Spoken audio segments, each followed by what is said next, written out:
Good morning. Welcome to the March 1st, 2023 meeting of the Bucks County Board of Commissioners. We'll begin with the Pledge of Allegiance, please. Pledge allegiance to the flag of the United States of America and to the republic for which it stands, one nation, under God, indivisible, with liberty and justice. Okay, thank you. All right. We have a pretty straightforward agenda in terms of items, but we're really excited about the presentations we're doing to start off. We are going to begin with the recognition of March being Colon Cancer Awareness Month, and Commissioner Marseglia has a proclamation she'd like to read. Thank you. Whereas colorectal cancer is the second leading cause of cancer deaths in the United States among men and women combined, according to the American Cancer Society. And whereas colorectal cancer screening should begin at age 45, as colorectal cancer is highly preventable with screening and highly treatable in its earliest stages, has a 91% survival rate with treatment. And whereas colorectal cancer has a disproportionate impact on African Americans, who have the highest mortality rate and second highest incidence rate of this disease in the United States. African Americans are 35% more likely to die from this disease and have a 20% higher chance of developing it compared to non-Hispanic white people. And whereas simple ways to reduce the risk of colorectal cancer include eating healthy, not smoking, exercising regularly, maintaining a healthy weight, limiting red meat intake, and adding calcium and vitamin D to your diet. Whereas the Colorectal Cancer Alliance exists to end colorectal cancer by empowering a network of allies to work together to provide support for patients and families and caregivers and survivors while raising awareness of preventative measures and inspiring critical research. And so whereas the national goal established by the National Colorectal Cancer Roundtable is to strive to increase colorectal cancer screening rates to 80% in every community for all Americans eligible for screening. So now, therefore, do we, the Bucks County Board of Commissioners, declare March 2023 as the Colorectal Cancer Awareness Month throughout the County of Bucks, and in so doing, we encourage all Bucks County residents to recognize the importance of early detection and screening of this terrible but highly detectable and treatable illness. Thank you. Okay, thank you very much. And we do have Anna Payne here to speak about Colon Cancer Awareness Month.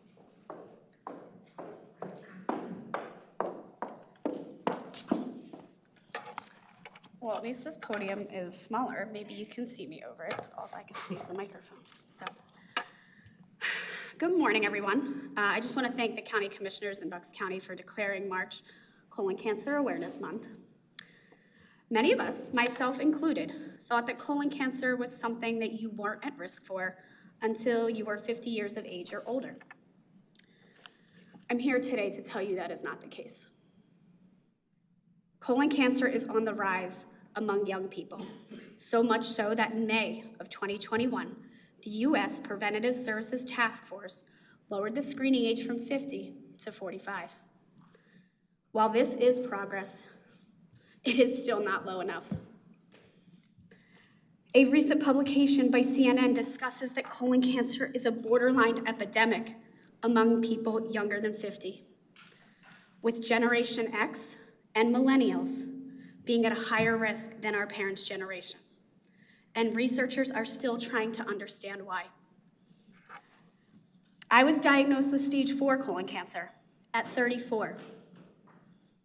It silently lived inside me for years without me knowing it. It basically had a party inside my body. Someone gave it the keys to the palace, and it was just running wild.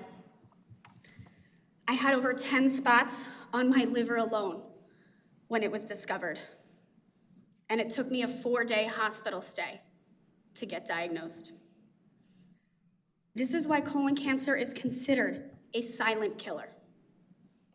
It went undetected for years inside of me until it reached stage 4.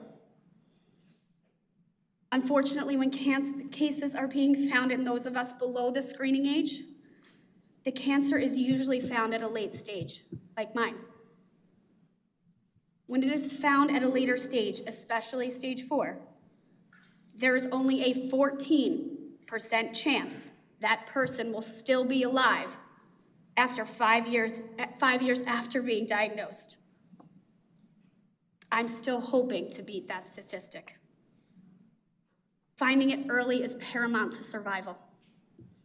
When it is found early, it is one of the most treatable cancers. By 2030, researchers predict that colon cancer will be the leading cause of cancer deaths in people ages 20 to 49. 2030, it's not that far away. I'm not here to scare you though, but I'm here to sound the alarm. I don't want to see anyone else go through what I've had to endure these past 18 months and counting.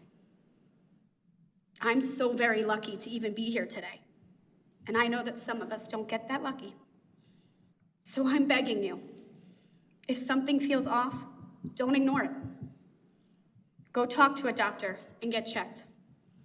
Right now, a colonoscopy is the only test that can eliminate risk before it turns into cancer.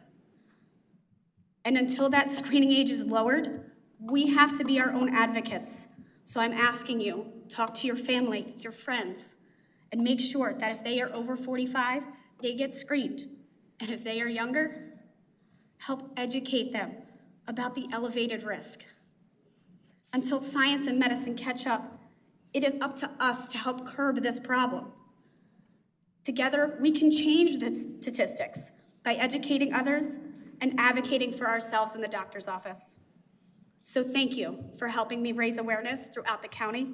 Let's honor those who are no longer with us by educating those who are. Thank you.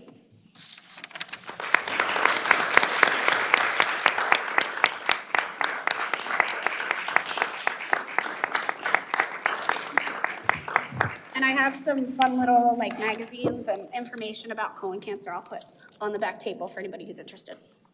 Thank you. Yes, thank you.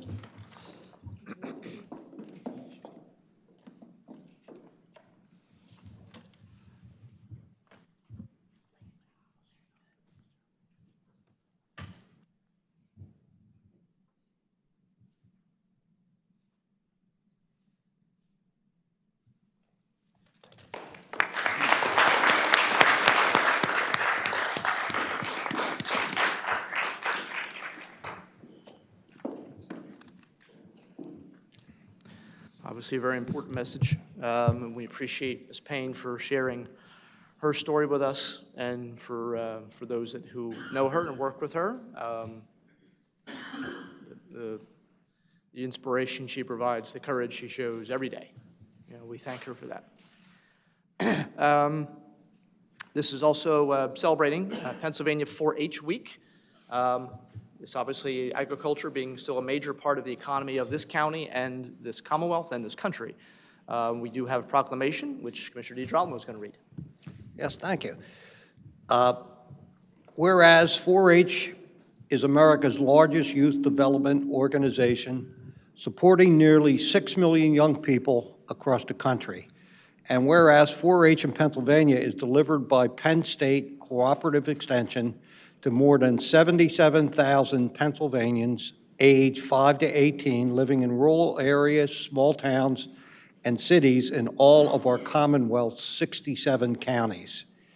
4-H has helped young people in Bucks County to become confident, independent, resilient, and compassionate leaders as they learn by doing. 4-H youth in Pennsylvania are served by a network of staff members and more than 6,000 adult volunteers who engage and mentor young people through learning activities and hands-on projects in topics such as animal science, civic engagement, STEM, and health and wellness. And whereas Pennsylvania's 4-H Week showcases the incredible ways that 4-H inspires kids to achieve and highlights the remarkable 4-H youth who work each day to make a positive impact on the people around them. And whereas 4-H Network provides young people with opportunities for leadership development, career exploration, problem solving, friendships, community involvement, passion, and purpose. Now therefore do we, the Board of the Bucks County Commissioners, hereby proclaim March 12th to March 18th as Pennsylvania 4-H Week throughout the county of Bucks. In so doing, we commend Penn State Cooperative Extension for making 4-H possible for so many young residents. We encourage young people throughout Bucks County celebrate 4-H for its valuable services and continued efforts to empower youth with a foundation of success. Thank you. And congratulations. We do have, oh, yep.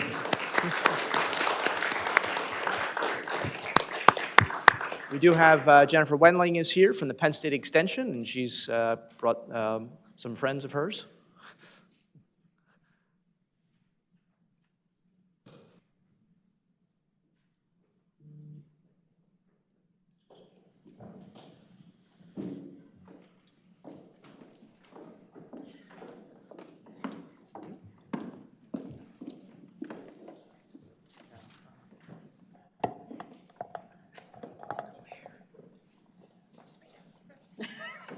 Thank you so much, Commissioners, for having us and for giving us this proclamation and recognizing 4-H.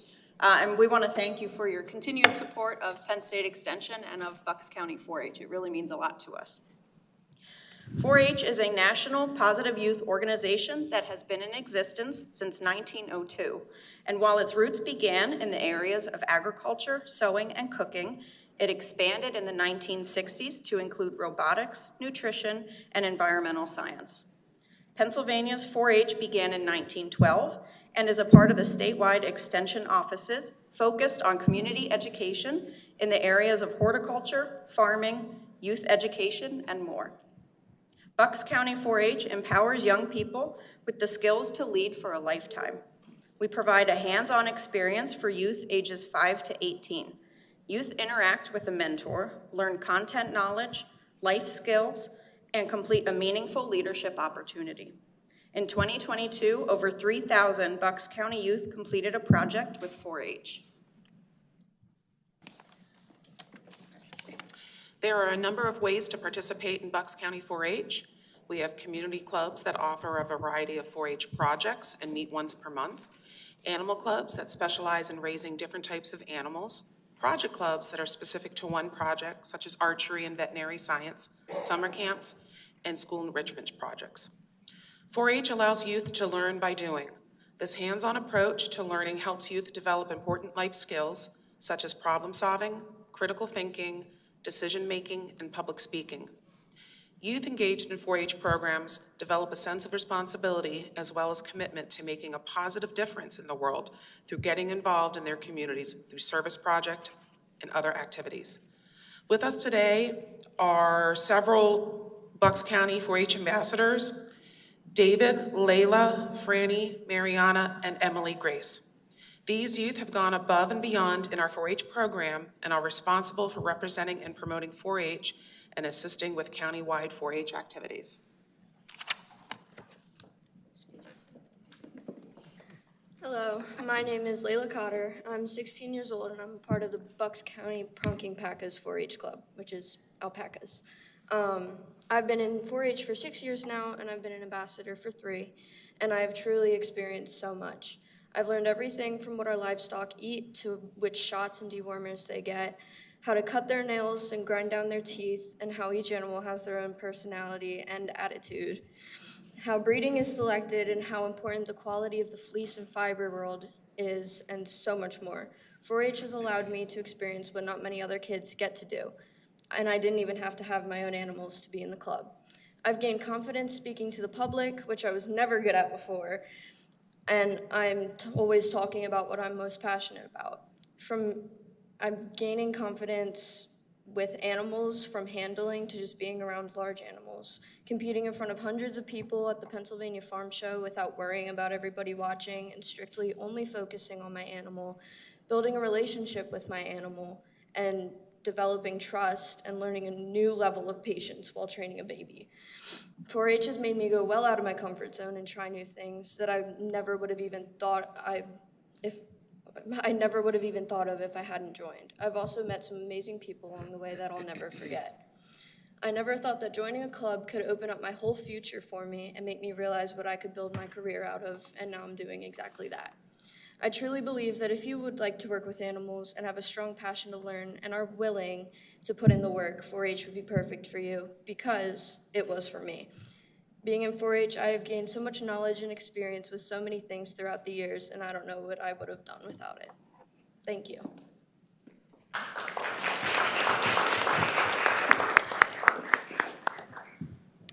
Good morning. My name is David Terry, and I've been in 4-H for 4 years now. Along with being a 4-H ambassador, I am the vice president of my club, Pronking Packers in Quakertown. Did you know that the United States is losing 2 acres of farmland every minute? Here in Bucks County, 71% of the Bucks County farmland has been sold for non-farming uses in the last 50 years.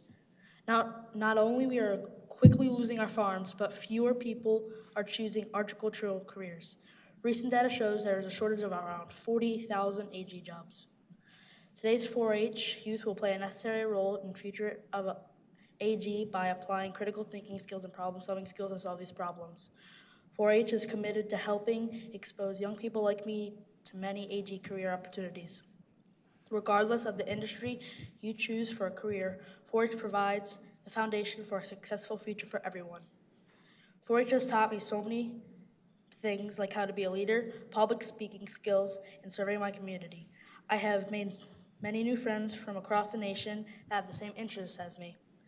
Without 4-H, I would not be who I am today. When you join 4-H, you never know where it will take you.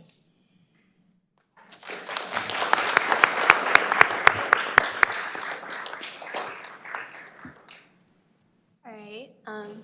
I didn't prepare a speech, but I'm just going to go with it here. 4-H has been one of the biggest aspects of my life. It has introduced me to some of the biggest passions of my life. I've been showing dairy cattle for 6 years now, and it is the way I spend my summer every year, always. It's my favorite thing to do. It's introduced me to community service. Volunteering, I've been involved in local organizations, national organizations, and it's all because when I was 9, I joined the Buckingham 4-H Club, and I made soup with Aid for Friends, and they told us all about how it was going to go to people who are homeless or people who needed food, and it just something clicked within inside me, and it taught me that this is what I want to do. I'm going to pursue a career in veterinary science because of my involvement in the pre-vet programs. And overall, my involvement for 4-H has opened me up to opportunities that are teaching me more and more every day. I've learned about the agriculture industry, I've learned about community service, I've learned about my community in itself. And overall, without 4-H, I don't know where I'd be, because everything that I've done here has led up to this because of my involvement within it.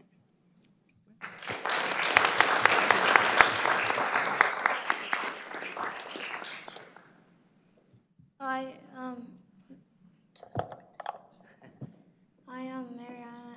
I didn't prepare this.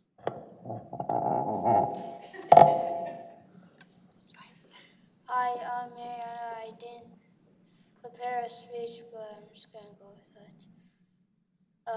I've been in 4-H for 2 years. I'm in the pet club, and 4-H has taught me how to take care of my cat, how to comb it, feed it, and other stuff, and how to take care of my turtle. Awesome. Good job.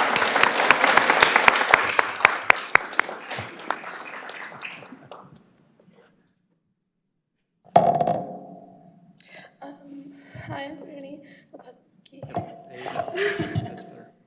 I have not prepared a speech either, but I'm just gonna go off the top of my head. 4-H has led me to learning how to lead a club, how to write checks, how to I don't know. What?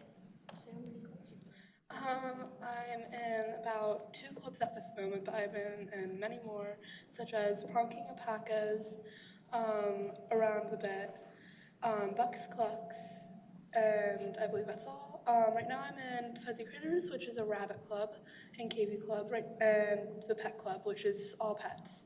And yeah.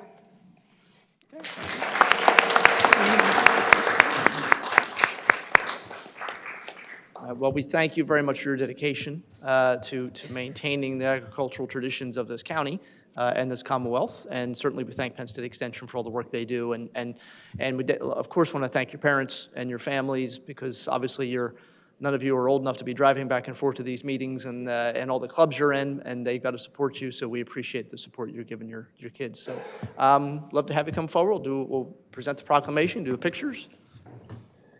If families want to get pictures as well as they're up here, that's fine. Thank you very much. Nice job, guys. Nice job. Come on, Jen. Jen?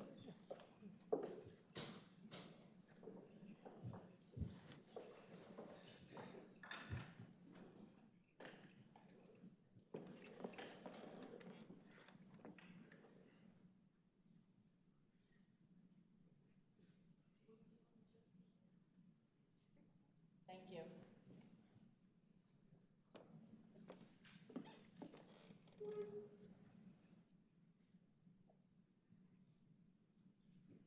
Okay, very good. Okay, nice job.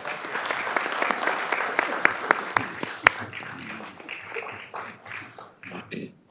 Okay, our last recognition is for Intellectual Disability Awareness Month. Whereas between 1% and 3% of the population has an intellectual and/or developmental disability, cutting across the lines of racial, ethnic, educational, social, and economic backgrounds. Developmental disabilities are due to the impairment in physical, learning, language, or behavior areas that begin during the developmental period and usually last throughout a person's lifetime. People with intellectual and/or developmental disabilities are valued members of society, our friends, our neighbors, coworkers, who find fulfillment living everyday lives. Whereas educational services and supports continue to be vital to enabling citizens with intellectual and/or developmental disabilities to find greater opportunities to develop relationships, pursue their dreams, be integrated into their communities, and contribute to those communities in a meaningful and fulfilling way. Now, therefore, do we, the Bucks County Board of Commissioners, hereby proclaim March 2023 as Intellectual and Developmental Disability Awareness Month throughout the County of Bucks. In doing so, we commend the ARC Alliance for its commitment to supporting people of all ages with developmental disabilities and other disabilities, as well as their families, by providing services, treatment, training, and hope. And we have Mike Kudla here from the ARC Alliance.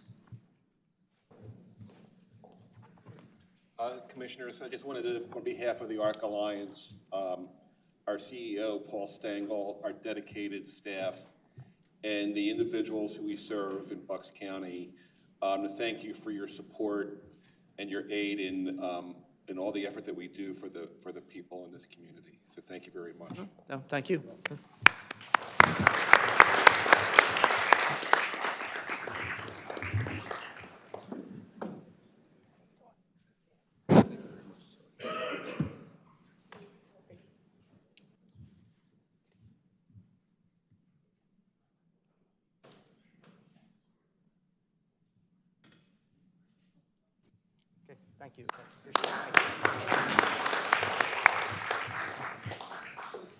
Okay, and of course, we'll be remiss if we did not recognize the efforts of our own staff here in BHDP, our human services, for all the work they do, working with our residents, our neighbors, our friends who also have intellectual physical disabilities. So thank them for all their work. All right, moving on to with our agenda, we're into public comment. This first period of public comment, again, is agenda items. We ask speakers to direct their comments specifically to something on our agenda. First name on the list is Beth Curcio.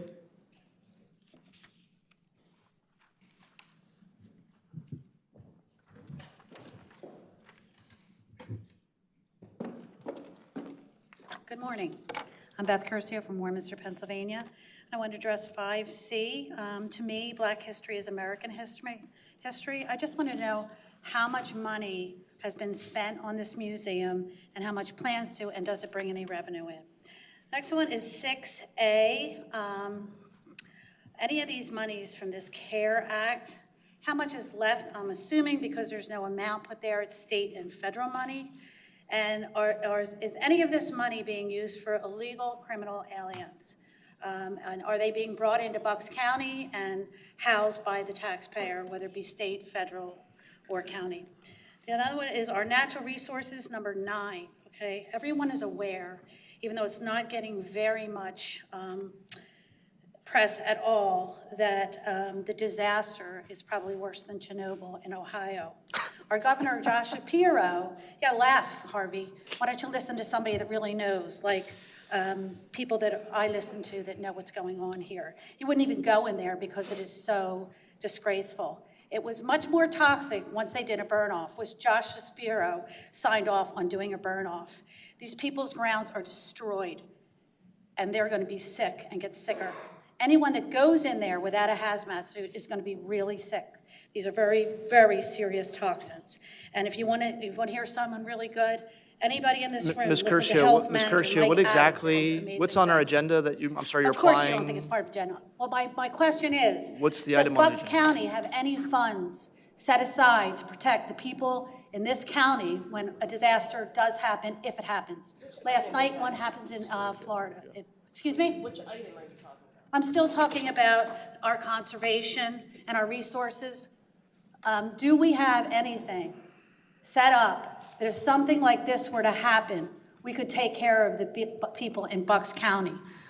Because these are very, very dangerous situations. They're happening all over the country. They are planned attacks on the American people. The next one is 12 career links. We haven't heard anything about the $400,000 bus-like vehicle that was ordered. I don't know if it's in operation. If it's in operation, are we going to take stats on how great it was and how many people got jobs because of it? Because it seems like you just say you're going to spend that kind of money. You don't ask the taxpayer, and there goes $400,000. So I'd like to know what's going on with that vehicle. Thank you. Ed Mackhouse? Again, remind people, please, if there's something we're voting on our agenda that you have a question on, that's what this is designed to bring up and address. Hello, Ed Mackhouse from Buckingham, and my background is a teacher, physicist, scientist. I'm addressing the agenda items from a positive aspect. I commend you on all the money you're raising and all that you're doing to help people. I'm commenting particularly on Resolution Item 4, Resolution B, about child and family focus, about contract to provide mental health services to children and families. This is a good objective, $611,000. There's always going to be problems. There's no question that we need to address mental health. I've sat in the courts, and the people admit that they have problems with controlling their temper and things. So my question is, at the end of their time or period, maybe these people can make a summary of what they've achieved or how much they've done. My suggestions, there was that sometimes there's issues of LGBTQ questions and mental health, how the people are dealing with that. There's a teen sues the hospitals, she says, over coercing her into medical mutilation via gender transitioning. Chloe Cole, 18, is suing the hospitals and physicians. You support hospitals, physicians, Doylestown hospitals. I was wondering, transitioning is $1 billion industry. Everyone has problems, so mental health is a serious problem. Puberty is a problem, how we grow into adults. I don't feel that transitioning, giving puberty blockers, mental things, surgeries, is always a solution to the problems of minors. And I feel that we need a cooperative effort. Parents have to work with the children in the schools and mental health conditioning. So I don't think teachers, educators should transition the children, have them openly come out in the classroom as gay or what have you, and think that everyone silences consent, that you could be generating hostilities. And I don't think it's safe for the teachers to have children come out without the knowledge, consent of the parents, and that puts pressure, suicidal things that end up in tragedies. So I think we should evaluate these programs, and I'm sure that people are all well-meaning. I don't think we should abolish capital punishment. Social work doesn't always work. 100 times it didn't work in Parkland, resulted in a killer. And so I think we need to summarize and continue what you're doing that's good and evaluate things to make it better. Thank you for all you're doing positive. Thank you. Okay, Andy Warren?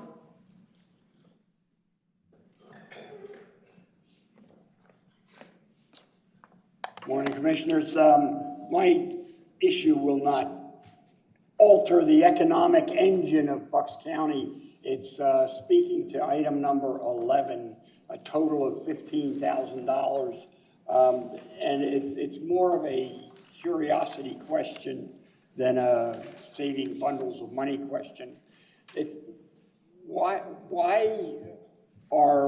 the difference in the types of lids and paper cups that are being ordered from 3 different companies, one as far away as California, that couldn't be ordered from one company? I don't, unless they're really specialty paper cups. It would just seem to me making 3 contracts for a couple $100 would take more than one to one company if they're all available. Thank you. Sure, yep. Lori Katz?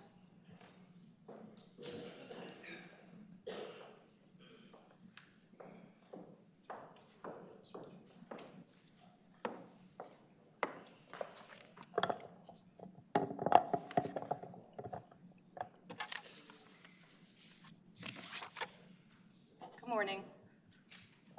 First item that I'm interested in hearing about is 3A, approve contract amendment to add community reintegration program. I'd like you to please explain this reintegration program and specify what population is being integrated. Next item is 4A, $30,000, approved contract to provide expert witness services. Is this a plaintiff or defense expert, and what is their specific expertise in? I do see the MDJD. What cases or case, what services, and why did the county need this expert? 6A, how is the money being distributed? And it doesn't even show money for that one. Specifically, what program is in place to prevent homelessness, and what is the cost for this? 11C, we're spending almost $250,000 on toner cartridges. Aren't we mostly paperless? It seems excessive, and is this for a specific project? Lastly, 2A, how much of these funds are being used to assure voter integrity, especially where voter roll maintenance is concerned? It is imperative that invalid registrations be removed in a timely fashion. Also, regarding the malfunctioning e-poll pads, long-term registered voters who have been voting for years without issue were forced to vote provisionally because their names weren't found on poll pads. Please explain if the funds are being used to correct these issues. If not, how are you addressing these urgent needs? Thank you. Yep. Robert McLean?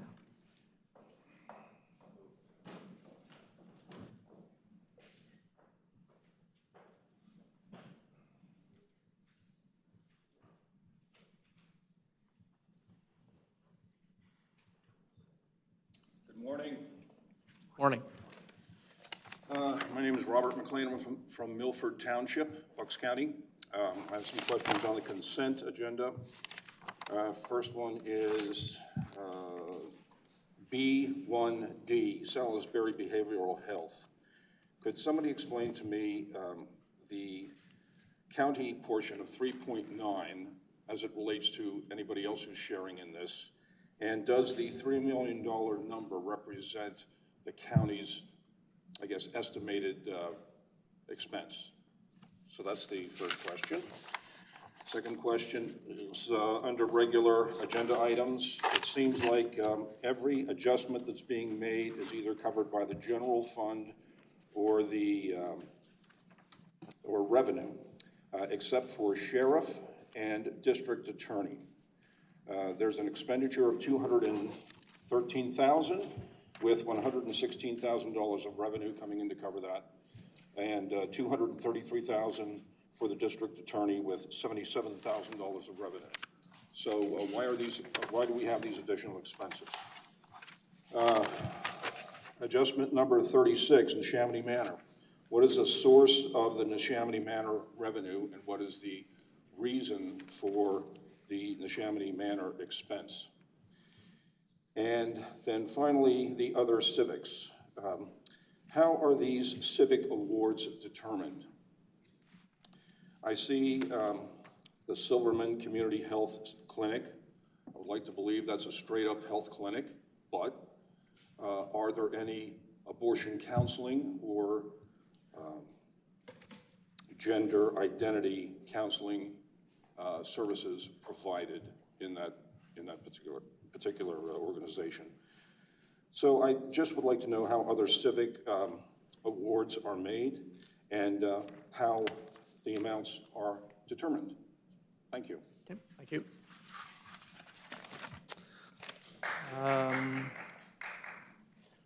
Okay, those are all the names on the agenda portion of our comments here. Trying to run through these. I'm just going to go from top to bottom, basically. Question about the Salisbury Behavioral Health. Asked Ms. Neff, the $3 million, a little over $3 million. First off, the 3.9%, a lot of these costs are also, they are covered by state and federal funding. So 3.9% is our portion. I'm assuming it's 3.9% of $3 million. If that's correct. That's correct, Commissioner. The Human Services Block Grant that the county receives, which is approximately $32 million, funds the majority of the Salisbury Behavioral Health, which is long-term structured residences for individuals with serious and persistent mental health issues. So that's the county match, the 3.9. All right, keep the microphone. I'm just gonna stick with you. In terms of the question about the community reintegration program.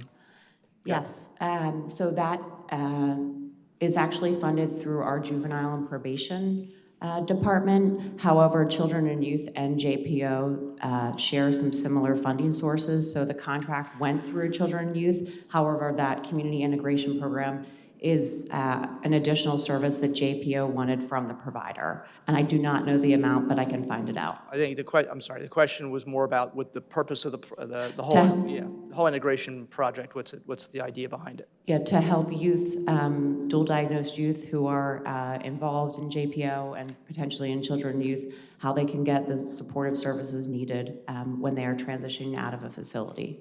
Okay, all right. I think that's it for you. I think you're off the hook. Okay. Board of Elections with Clear Ballot. Clear Ballot is the company that we use that makes our voting machines. They were one of the 5 groups that was authorized by the state back in 2019 when the commissioners at that time voted to purchase the Clear Ballot machines, which are used in the precincts. Clear Ballot provides services to us. They actually send a staff here for each election to help us in terms of setting up, in terms of they're here on election day, they're here after election day just to make, to troubleshoot any issues or problems with any of the devices that go out to the polling places and including the machines we have here. So they are basically, we're having them, sort of experts on hand to deal with any kind of issues that come up. E-poll books are different. And I know a lot of the issues, the feedback we received was pretty overwhelmingly positive with e-poll books. And I know there were issues, I think, just because it was first time through with some people in terms of how to get to use them, not just the voters themselves, but the staff at the election polling locations. So, we certainly are happy to be using those and think they're going to do be even smoother as we move forward. Just running down the list here is a question about the district attorney, $30,000. I'm assuming because it's district attorney, this is not a defense allocation. I don't know, Mr. Weintraub, if you are comfortable talking about it's up to you in terms of how much detail you want to go into with that particular item.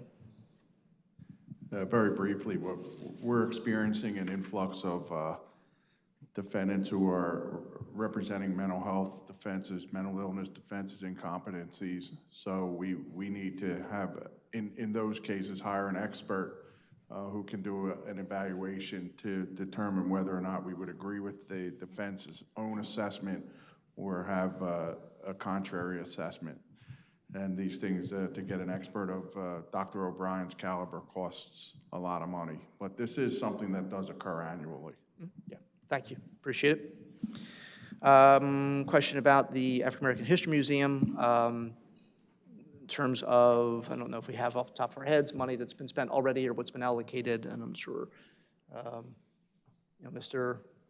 Griggs can address that. So far on the corn shell construction, we're at $3.7 million. Okay, all right, thank you. So the role of the county is helping the building get to the point where it can be used. The actual African American Museum of Bucks County organization, they will be responsible for raising all other funds in terms of interior displays, operations. This will not be a county function, so this will be this is for the nonprofit themselves. The building itself is a county building. It's being leased to the African American Museum of Bucks County for $1 a year. In terms of housing and community development, the money that is the program, the Advocates for the Homeless, obviously the entire project is to try and prevent homelessness, specifically in this situation for people in the upper end of the county, where there is a homeless situation and problem like there is in other parts of the county. This is really, I think, extending the life of this program. Ms. McKevitt? Right. It is a budget adjustment within the program for operations. The total contract is $150,000. Okay, so it's $150,000, or we're extending it so that we can try and help as many people as we can and see if we can stretch that money as long as we can. Let's see. In terms of purchasing, there were questions about the 3 Neshaminy Manor bids. Ms. Gates, if you want to comment on why we have 3 different companies bidding on lids and cups and things like that. Thank you. We put bids out and we reserve the right to award by item. The reason we do that is because we want to award the lowest price per item. So we actually get a better price by awarding to multiple vendors than we would to award to one vendor in this case. And these prices do include shipping. They have to quote them that way. So it doesn't matter that some are coming from San Francisco and some are coming from Jersey City. The price is the lowest per item. Okay. So it makes sense that somebody, if we're bidding for cups and lids and something else, one company might have higher prices for their lids than somebody else would have, but they have lower prices for cups. So we want to go with the lowest price for cups, and another company has lower prices for lids than they have for cups, and we mix and match to try and make sure we're getting everything we need and doing it at the most efficient way possible. The printers, yes, $228,000 for toner cartridges is about $228,000 more than I'm comfortable spending, but unfortunately, there are still offices that use printed paper. There are offices in this county that the commissioners, quite frankly, don't have as much control over in terms of trying to convince them to move in a more paperless direction. We've been trying to do that over the last couple of years, and we're going to continue to try to do that as best we can. In some cases, print paper is required. I know in one of the row offices, in the Register of Wills office, the state requires everything to be paper. You're not really allowed to do, there are some things you can do paperless, but many things you can't. So, that's something that has changed at the state level. We don't have any control over that.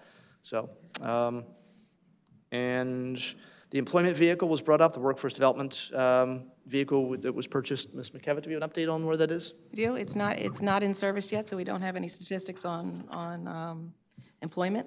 I will say that the Career Link is is being visited more frequently now than it has even in 2019. So once it's up and running, we'll get a presentation on that and come before the commissioners. Okay. And because CareerLink does use a lot of state money, or almost entirely state money, they do have to keep records, detailed records on how they allocate their funding and on what services they're providing and to how many people, and that has to be tracked as part of the state requirement. Okay. All right. So, in terms of the consent agenda, we have the minutes of February 15th, 2023. Are there any corrections or comments regarding those minutes? If not, is there a motion to approve the entire consent agenda? Oh, wait, I'm sorry. Oh, no, we're going to get that. Never mind. The entire consent agenda, A and B, resolutions 1 through 12. So moved. All in favor? Aye. Okay, thank you. All right, move to regular agenda and budget adjustments. There were some questions about the budget adjustments. Mr. Boscola, I didn't forget you. So questions about the two items, 31 and 32, the sheriff and district attorney. I don't know how much you want to go into detail about those specific adjustments. Okay, thank you, Commissioner. So for your consideration today, adjustments 26 through 37 for the 22 budget. Those departments that exceeded budgets, the bottom line impact to the general fund is an adjustment of $253,000. So that's for your consideration. To answer your questions, the budget's a framework. We budget for anticipated revenues and expenditures for all the departments, all the cost centers within the county. When those limits are exceeded, then I have to put forth budget adjustments for your consideration.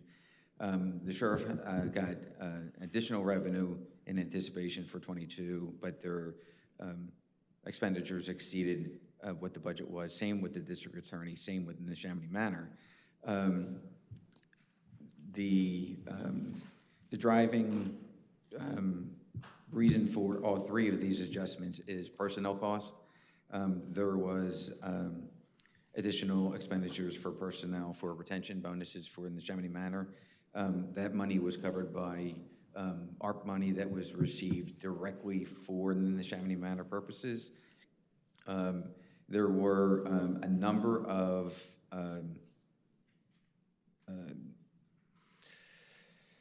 union contracts that were negotiated and approved this year, which included retro payments that included salaries that covered back to 2021 and all of 22. So that's the reason why a number of these departments went over in personnel costs. Okay. And I think the question about for the revenue for the manor, what's the source of that revenue? American Rescue Plan. I'm sorry, you did say that. Okay, apologize.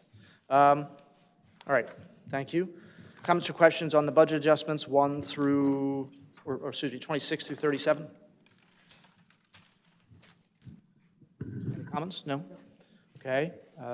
Is there a motion to approve the budget adjustments as presented?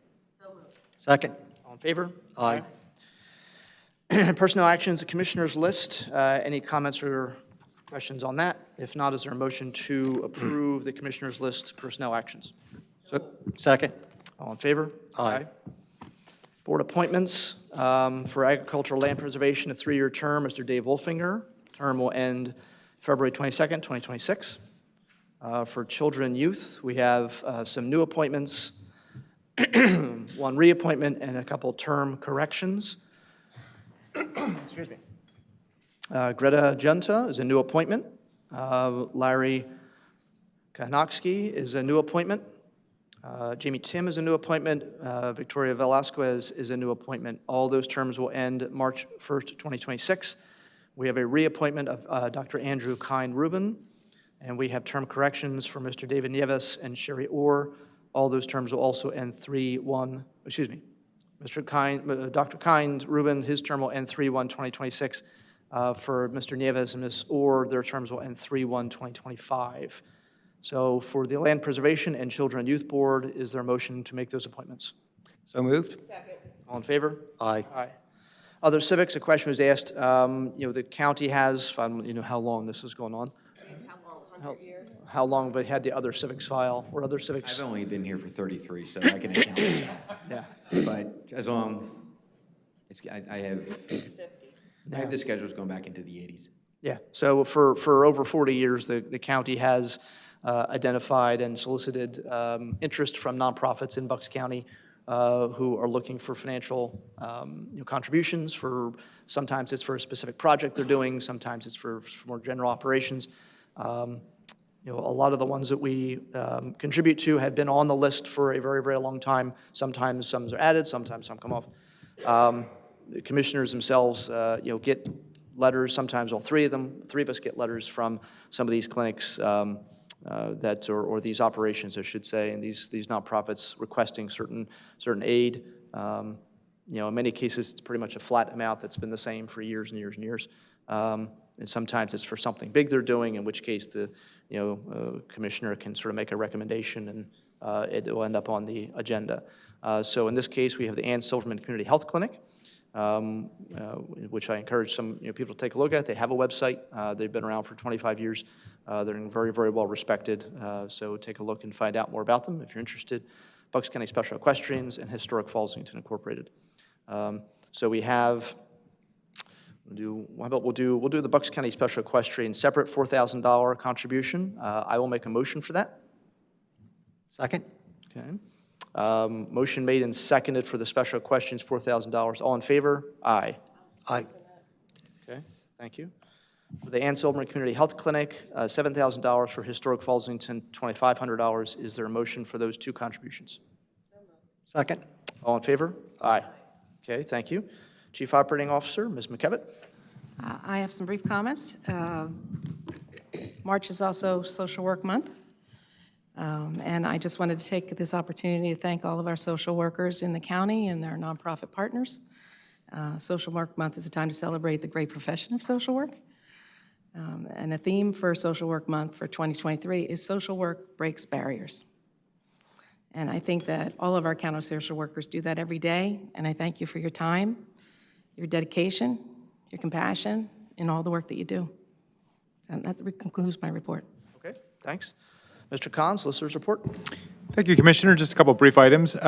First, since our last Board of Commissioners meeting, the board met in executive session with staff on February 16th and 27th to discuss personnel matters, and then had its standing executive session yesterday, which was conducted to consult and consult with staff and legal counsel, certain personnel matters, to consider a real estate matter, and to receive confidential legal advice about pending litigation. Finally, Commissioner, I just want to put another plug for another of our upcoming continuing legal education courses. We're very pleased to be presenting in cooperation with the Bucks County Bar Association. We recently announced Judge Bowman is going to be part of the panel. One of our new attorneys, Kelly Riley, will also be presenting, and it's going to be something that we think will be helpful to anyone practicing family law, whether in Bucks County or elsewhere, getting information, including sensitive data, court files, children and youth files, things that may be a very difficult landscape to navigate. We think will be very helpful to those in the legal community. That's going to be March 21st at 12:30. And because we're doing this in conjunction with the Bucks County Bar Association, we will have a virtual option, and folks can register online at the Bucks County Bar Association. And that completes our report. Okay, thank you. All right, moving on to public comment. Beth Curcio.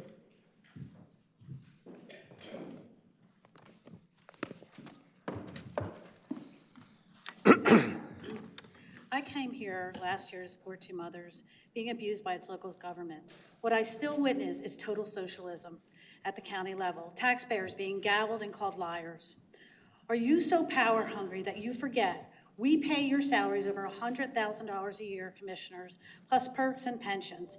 This is a circus that you created. We do not need to sit through retirements, etc., and your photo ops.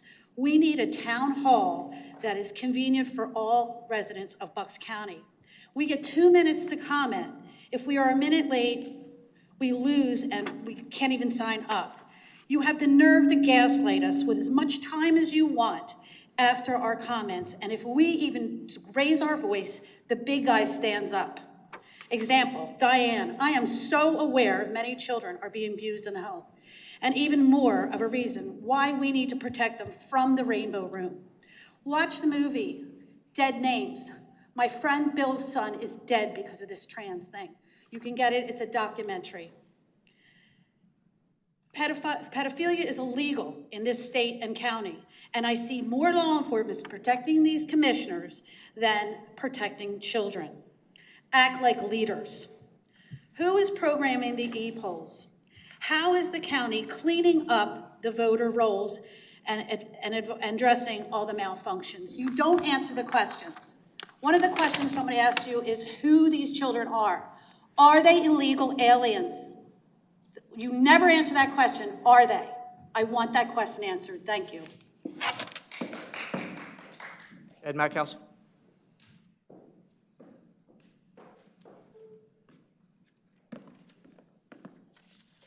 Ed Mackhouse again from Buckingham. I like to be in a positive way, look that everyone works hard, you're all dedicated, working in a bipartisan manner. I think this is democracy. Politics is important. War is the continuation of politics by other means. There is a commissioner's election coming up, and I think we have 6 people, qualified candidates, and Republican bipartisan. I think people can always do a little bit better. I think there should be a debate. There should be debates about get credit for what's all been done and suggestions of how things can be improved. Debates don't always work out so perfectly. Dr. Oz debated Fetterman, and apparently Fetterman won, but Dr. Oz was better medically, and he didn't follow that advice. He just thought drugs were the answer. I think there's other answers other than drugs, and I think psychology, war is a continuation of politics by other means. We need to find ways. Most criminals turn to crime because they find that the easy way. Our system needs to be centered. We see the crime skyrocketing. Everyone's looking about how to make the criminals happier. I think you can't save everybody. I believe capital punishment for criminals is necessary sometimes. Criminals shouldn't be able to execute witnesses and innocent people. I think police and the NRA, the civilians, should not be afraid to defend themselves and their family and their property. Their property is worth something, and cars hijacked go involved in crime. So continue the good work you're doing. Everyone who is running for commissioner has experience, has been here, knows what's going on, and I think everyone can contribute something. So keep up the good work. Thank you. Thank you. Lori Katz.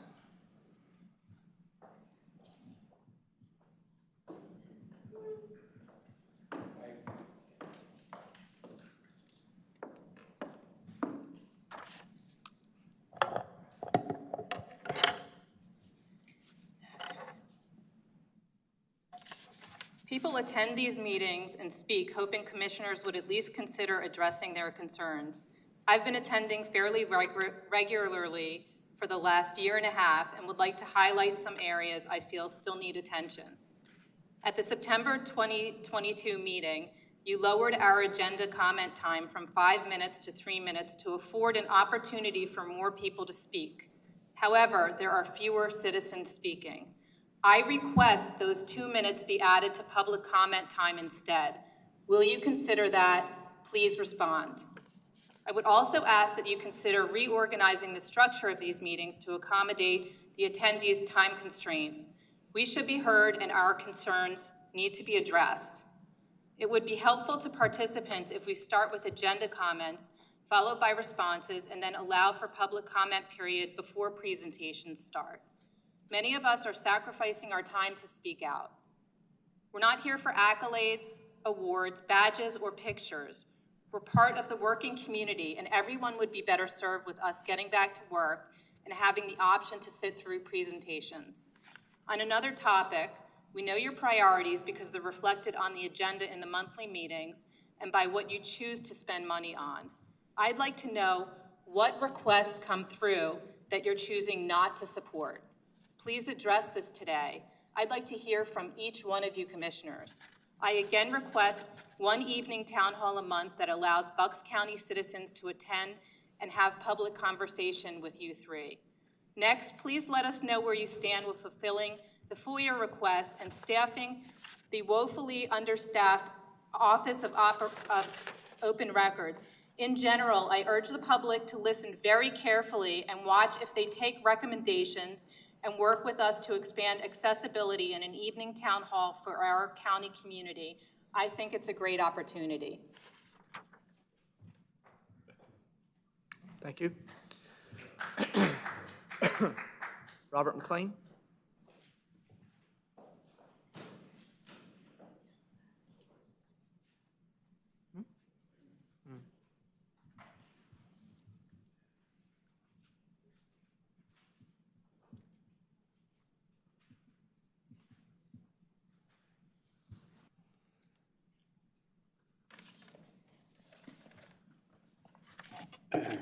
All commissioners and row officers took an oath, solemnly swearing or affirming that they will support, obey, and defend the Constitution of the United States and the Constitution of the Commonwealth.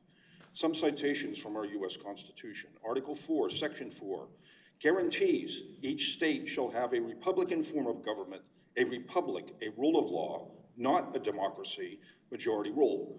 Article 1, Section 8 states the enumerated powers of the federal government. They are few and defined. The federal government has invoked unlimited powers it does not possess, citing the General Welfare Clause of this section as justification. According to legal maxim, the enumeration of specific powers logically excludes all powers not listed.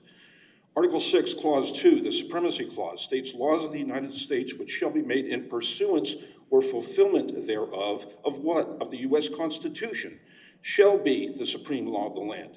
Laws regarding abortion, redefining marriage and gender, public education, COVID mandates, gun confiscation, and prosecution of parents as terrorists for challenging CRT and gender identity in public schools are neither in pursuance of nor powers enumerated in our Constitution.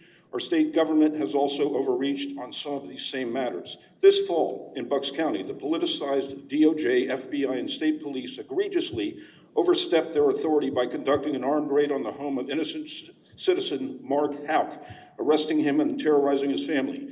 You, as our elected officials, must interpose on our behalf between unconstitutional federal and state overreach in Bucks County in order to uphold the oath you have taken to support, obey, and defend the Constitution of the United States and the Constitution of the Commonwealth.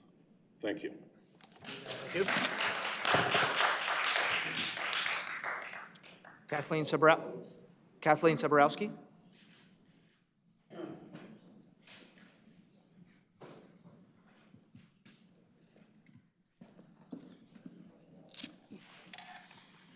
I live in Middletown Township. I'm the committee woman in Lower 2 and previously in Lower 13, which are adjoining areas. As Commissioner Marseglia knows well, Lower 2 is the Gables area, and we are served for Election Day at Hoover School. Lower 13 is all the apartments on Veterans Highway and Durham Road. What I'd like to ask, and I did present this to you about a year ago, is every year I'm there, I help all of the people, whether they're Lower 2 or Lower 13, but we need something to be done for the Lower 13 line because all of those apartments obviously generate a larger quantity of people. And every election, primarily in November, it's a huge line. And as we get closer to the presidential election, I assume that it'll get even bigger. So again, I would like to ask that you consider either changing the facility from Hoover, making the room larger or configured differently, or changing the construct of what encompasses Lower 13. Okay? All right. Thank you so much. Thank you. Appreciate it. Purcell Linden.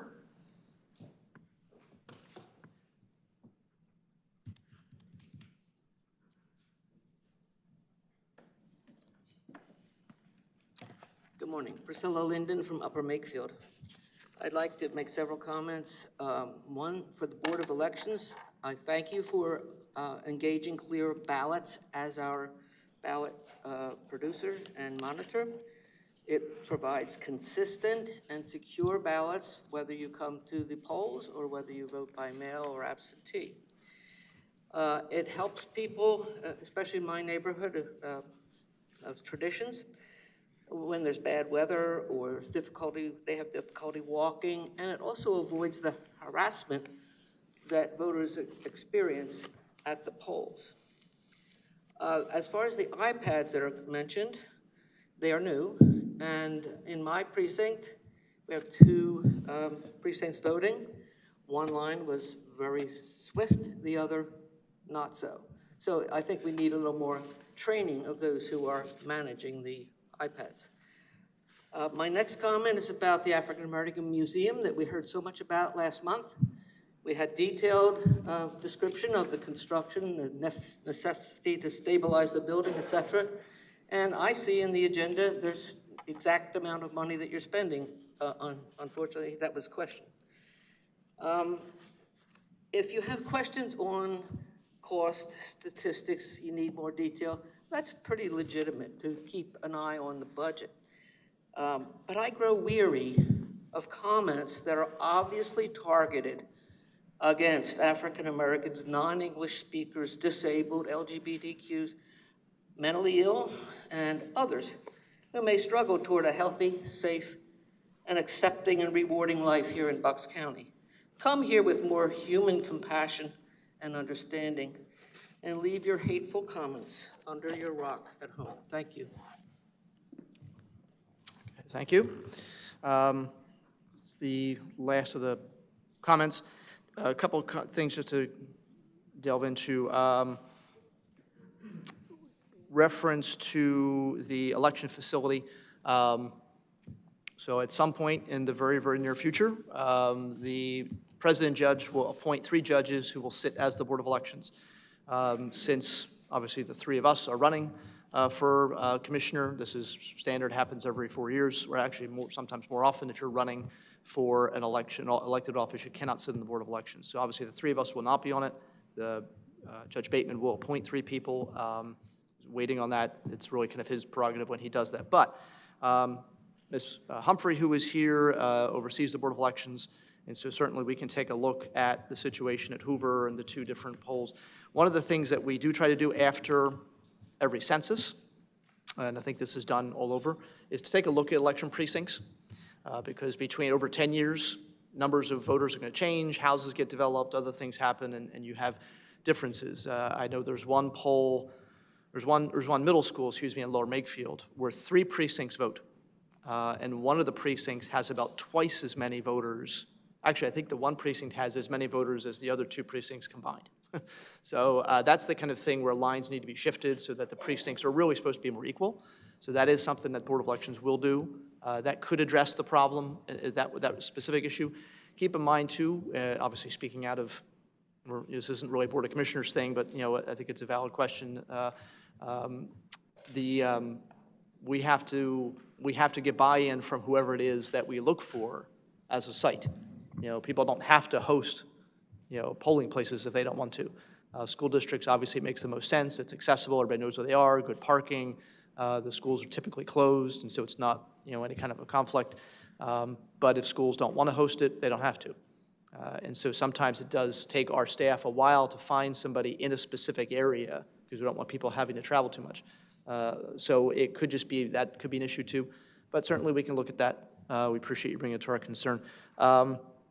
In terms of the e-poll books too, one of the things about training, the staff that use the e-poll books, we invite them to training. I think we offer them a small amount of money for training. These are the people who work inside the polls. We can't mandate they get training. The state doesn't allow us to do that. And so if they choose not to come and get trained, sometimes they're not always going to be as up to date on the things that are happening. We try to make sure they're aware of it. We put trainings online. They can actually look at it online, do training online, instructional videos, et cetera. And so we know that the first poll, the vote went very well, I think, in terms of the e-poll books, but we'll get better at them as we go through.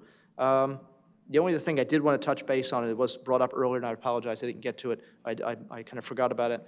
There was a question about whatever the funding that the county has in emergency services to deal with any kind of natural disasters or something similar to what happened in Ohio. Sure, we do have a special operations team which handles this type of an emergency locally. We engage with our partners. We have Dow Chemical in the county, which is a great resource for stuff like this. The rails are supposed to provide some technical support when they have an accident of this magnitude. So we've been reviewing our own plans to make sure that we're ready for something like this, as we do have rail lines that come through the county. It's a concern, obviously, that we want to be prepared for any type of emergency that comes up. Okay, thank you, appreciate it. All right, we'll move on to board comment. Commissioners, Commissioner DiGirolamo. Okay, I want to comment today because Kathy Sobolowski was up commenting on public comment about something with the election, but also very sadly, she lost her husband, Joe, recently, a couple weeks ago. And Joe Sobolowski, known throughout the community, especially in the lower end, as just an amazing, amazing person and a much-loved individual, really. He served Trevose Fire Company in Ben Salem for over 60 years, I believe, right, Kathy? Happened much of that time. He was the fire chief, very involved in the community. He was involved with the Boy Scouts of America and put a lot of time and effort into the boys there in the lower part of the county. And anybody that knew Joe just loved him. They really did. And so sad for his passing, Kathy, but all of us who knew Joe just have wonderful memories. And he was always willing at any time just to jump in and help somebody who was in need. And we're going to miss him. But again, Kathy, our condolences, and we have, as you well know, we have a lot of fond memories of Joe and all the good that he did and put back into the community where he lived. Thank you.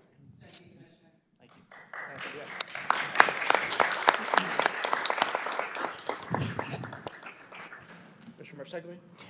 I really don't have any comments other than to thank Anna Payne for her initial presentation and to wish you continued success in staying healthy. Oh, and happy birthday. There you go.